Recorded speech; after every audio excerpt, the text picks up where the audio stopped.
तास राष्ट्रवादी हा कार्यक्रम राबवला जातो। पहिल्या शनिवारी प्रत्येक गावात महाराष्ट्रात आमची अपेक्षा आहे की प्रत्येक गावात 1 तास राष्ट्रवादीसाठी हा कार्यक्रम व्हावा। त्यातनं गाव स्तरापासून देशावरच्या सगळ्या प्रश्नांचा उहापोह व्हावा। आज पुन्हा सर्व नेत्यांच्या बैठकीमध्ये या 1 तास राष्ट्रवादी या कार्यक्रमावर अधिक भर द्यायचा निर्णय करण्यात आलेला आहे। त्याचबरोबर बूथ कमिट्यांचा कार्यक्रम अधिक भक्कम सक्षम करण्यासाठी विभागीय स्तरावर काही नेत्यांच्या कुरवा करून त्या सर्व स्तरावरच्या पूर्ण कराव्यात अशी चर्चा झालेली आहे। त्याचबरोबर ज्या गोष्टी घडलेल्या आहेत त्याच्यावरही त्याचा गैरसमज करून काही घटना झाली आणि कमी वेळेत इतक्या तातडीने SITची स्थापना करण्यात आली। इतका तात्काळ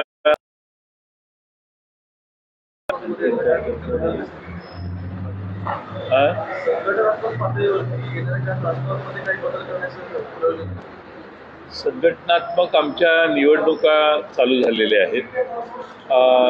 बाजार समितीच्या निवडणुका महाराष्ट्रभर असल्यामुळे मागच्यांचं काम पूर्ण होतंय।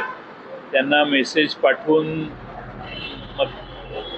निवडणुकीसाठी एका ठिकाणी बोलवलं जाईल आणि या निवडी केल्या जातील।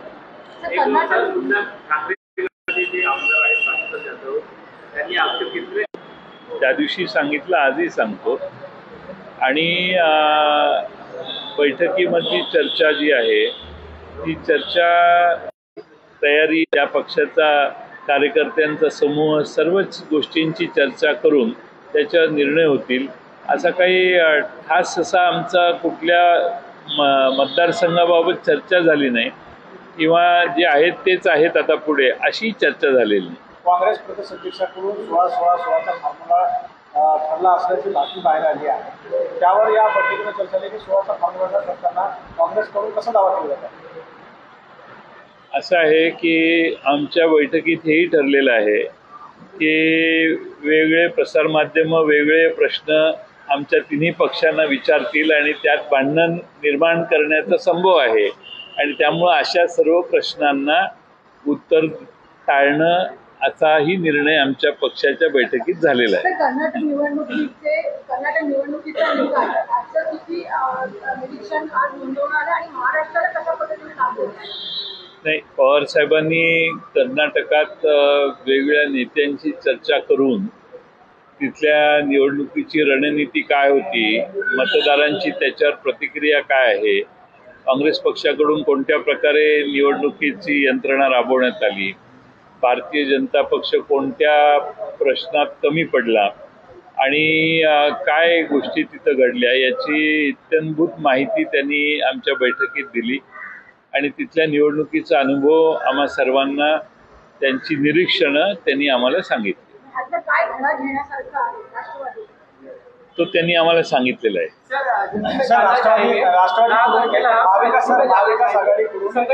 पहले मराठी कसम करते महाराष्ट्र में इनको पहला 6 जूनला छत्रपती शिवाजी महाराजांच्या राज्याभिषेकाला 349 वर्ष पूर्ण होत।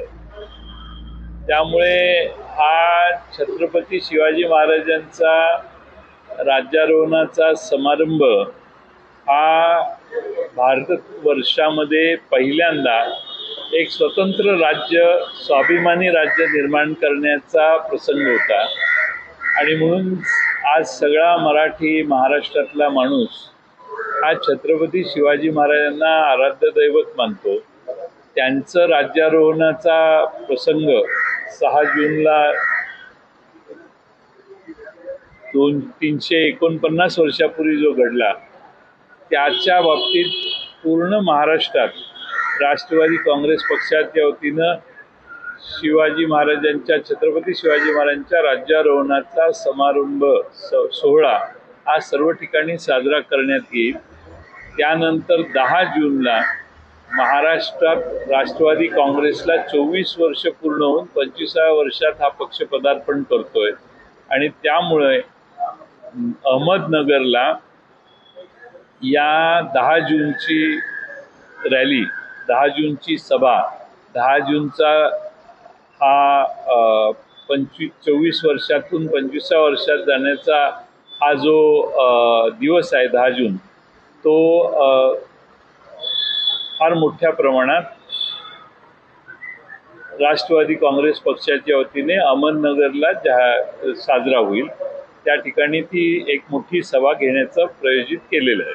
सर, राष्ट्रवादी काँग्रेस पक्ष आणि इतर दोन पक्ष जे आहेत त्यांनी असं ठरवलं आहे की कर्नाटकच्या मुख्यमंत्र्यांचा सत्कार करायचा. अशी अजून रणनीती ठरली आहे की कधी सत्कार करणार नाही. कर्नाटकच्या मुख्यमंत्र्यांचा शपथविधी होईल. शपथविधी झाल्यानंतर काँग्रेसचे नेते त्यांच्याशी चर्चा करतील. त्यांना जो योग्य वेळ वाटेल त्या दिवशी त्यांना घेऊन वज्रमुठची आणखीन एक सभा कदाचित त्यावेळी होईल. महाविकास आघाडीत वज्रमुठ सोबत येणार आणखी कोणते कार्यक्रम हाती घेणार राष्ट्रवादी पक्षासंदर्भात कार्यक्रम? राष्ट्रवादी काँग्रेस पक्षाचा वर्धापन दिन आहे 10 जूनला. तो कार्यक्रम वेगळा आहे. वज्रमुठचे कार्यक्रम तारखा या उन्हाळ्याच्यामुळं नवीन निश्चित केल्या जातील. त्या जून महिन्यात असतील काही, परंतु पाऊस असल्यामुळे त्याला कदाचित मर्यादा येण्याची शक्यता आहे. त्यामुळं पहिल्या 1-2 तारखा कदाचित जूनमध्ये होऊन जातील. पण 10 जूनला आता राष्ट्रवादी काँग्रेस पक्षाच्या वर्धापन दिनाचा कार्यक्रम हा अहमदनगर शहरात होणार आहे. सर, आपने बताया कि कर्नाटक के जब नए सीएम की चुनाव होगा उनको आपका सिचुएशन महाराष्ट्र में भी लागू किया जाएगा, लेकिन हम सिनेरियो जो देखते हैं कर्नाटक में अभी कांग्रेस तय नहीं कर पा रही सिद्धरामैया होंगे, नीतीश कुमार होंगे, लेकिन एक कंसेंसस सिद्धरामैया में बनता हुआ नजर आ रहा है. लग रहा है आपको कि जो नए चेहरे हैं नीतीश कुमार को बनाया जाएगा, जिनकी तरफ भी काफी लोग हैं, विधायक हैं, तो लेकिन पुराने चेहरे को शायद चुनाव किया जाएगा. जैसे हमने देखा है कि राजस्थान में हुआ है, वहाँ पे नाराजगी कांग्रेस की बड़ी बड़ी बात है. इससे बचना चाहिए या इसको फिर से रिपीट हो सकता है? आपको लगता है सोच समझ चुनाव? देखो, एक तो कांग्रेस हमारा मित्र पक्ष है महाराष्ट्र में. कर्नाटक के बारे में कांग्रेस क्या करने वाली है, राजस्थान में क्या हुआ है, इसके ऊपर हम टीका टिप्पणी नहीं कर पाएंगे. वो कांग्रेस का अंदरूनी मामला है. दोनों भी लोग अच्छे हैं. दोनों ने कर्नाटक में कांग्रेस चुन के लाने में बहुत प्रयास किए हैं. तो अभी वो कांग्रेस के हाईकमांड का निर्णय है. खरगे साहब और सोनिया जी जो भी निर्णय लेंगे वो राज्य के सारे विधायक मंजूर करेंगे, ऐसा मुझे लगता है. उसमें कोई प्रॉब्लम नहीं आएगा. और कांग्रेस के दोनों नेताओं से दोनों के एक दूसरे से संबंध भी अच्छे हैं ऐसे दिख रहे हैं. कोई बहुत तकलीफ नहीं होगी. 1-2 दिन में उनका निर्णय शायद जाहिर होगा. मुझे मालूम नहीं कब होने वाला है. सर, आज आपकी संगठन को लेकर बैठक होती है, क्या नए चेहरों को आने वाले समय में संगठन में तालुका जिला स्तर पर संधि मिल सकती है? और दूसरा पुराना सवाल, जैसे कर्नाटक चुनाव के नतीजे आए हैं, वहाँ के हालात हैं, वैसे हालात महाराष्ट्र में भी बनते हुए आपको नजर आ रहे हैं? महाविकास आघाड़ी कांग्रेस में फायदा होगा, ऐसी कोई बहस का मुद्दा रहा है? एक तो हमारी पार्टी के महाराष्ट्र के यूनिट के संगठन के इलेक्शंस अब चालू होने वाले हैं. 1 महीने में सारे संगठन के निर्णय हो जाएंगे. हमारा प्रयास ये है कि बहुत साल से एक 6 साल से 10 साल से कुछ जिले में हमारे अध्यक्ष बने रहे हैं या तालुका के अध्यक्ष है, उनमें नए चेहरे लाने की हमारी कोशिश रहेगी. नए लोगों को चांस देने का हमारा आग्रह है. कर्नाटक चुनाव को लेकर वैसे ही जमीन महाराष्ट्र में भी बन रही है, महाविकास आघाड़ी ऐसी कोई चर्चा आज के में रही है? महाराष्ट्र में तो वैसी जमीन जिस दिन एकनाथ शिंदे और उनके 40 विधायकों ने शिवसेना छोड़ी तभी जमीन बन गई.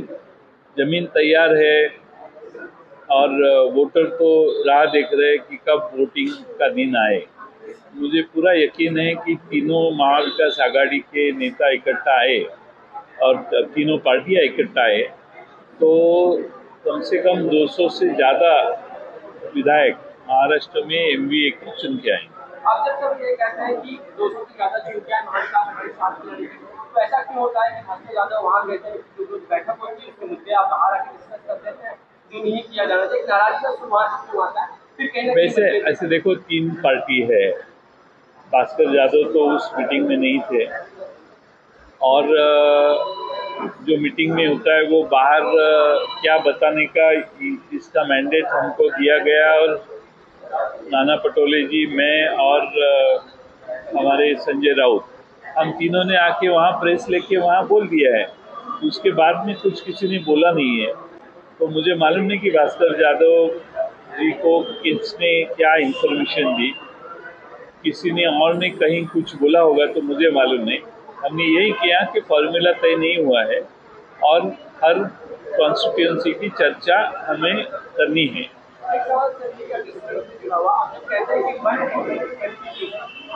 बीजेपी का भी यही फॉर्मूला रहा है कि परिवर्तन उनके बहुत कॉन्सेंट्रेट करते हैं, लगातार बैठकें करते हैं, आपका और आपकी ऐसा क्या करने वाले हैं तो बहुत अलग होगा और लोगों को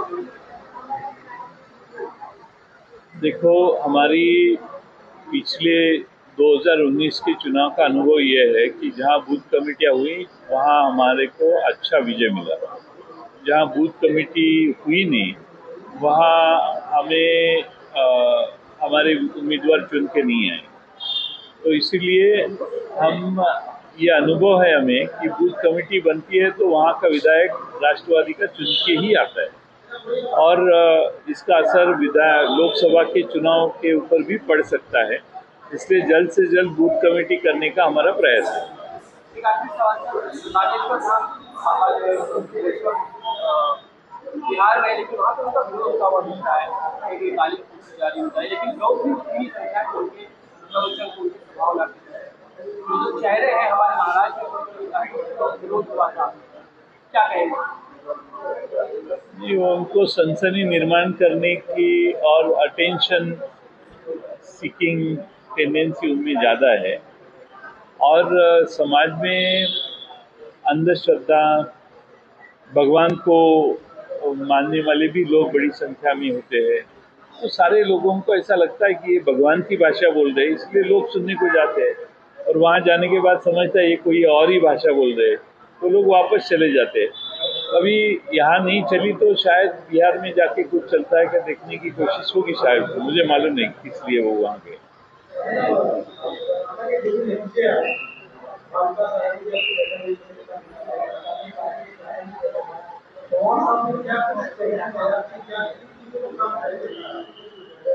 हमारी पार्टी का एक कार्यक्रम है, हर महीने के पहले सैटरडे 1 तास राष्ट्रवादी के लिए 1 घंटा। ये जो कार्यक्रम है वो अधिक प्रभावी स्वरूप से महाराष्ट्र के हर गांव में, हर वार्ड में होने की आवश्यकता है। इसीलिए उसके ऊपर हमने बातचीत की। हमारे संगठन में अंतर्गत चुनाव होने वाले हैं, उसकी शुरुआत आज 1-2 दिन में हम प्रोग्राम घोषित करेंगे। कुछ जिले के 10-15 दिन के बाद करने वाले, उसके बारे में चर्चा हुई। साथ साथ में कुछ विधायकों को हमने जिम्मेदारी दी है, कुछ कॉन्स्टिट्यूएंसी के, उनका भी रिव्यू लेने की व्यवस्था जूम के ऊपर हमने उनके रिव्यूज़ लिए, उन्होंने कितने दौरे किए, कहाँ कहाँ गए। हमारे राज्य स्तर के सभी नेता जिस जिले की उनके ऊपर जिम्मेदारी है वहाँ जाने के लिए तैयार है, उसके ऊपर भी बातचीत हुई। हमारी अलग अलग जो फ्रंटल्स है उनके अलग अलग जिले महाराष्ट्र में अलग अलग जगह वर्कशॉप्स, शिविर जिसको बोलते हैं, वो लेने की तैयारी हमने की है। वो आने वाले महीने में वो भी काम बड़े पैमाने पे महाराष्ट्र में चालू किया जाएगा।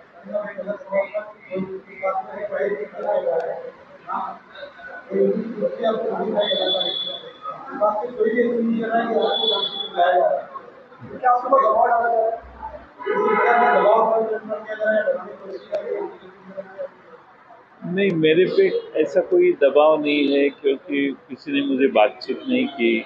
अब मुझे ही मालूम नहीं क्योंकि वो नोटिस में कुछ लिखा नहीं है कि किस कारण आपको बुलाया गया है।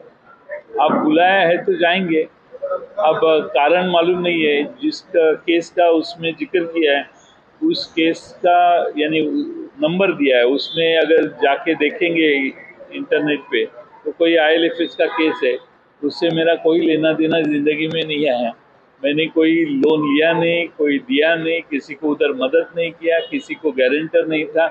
मेरा कोई लेना देना उनसे नहीं है। फिर भी बुलाया है तो मालूम नहीं किस कारण से बुलाया है। अभी क्या केस है उधर जाने के बाद समझ में आएगा।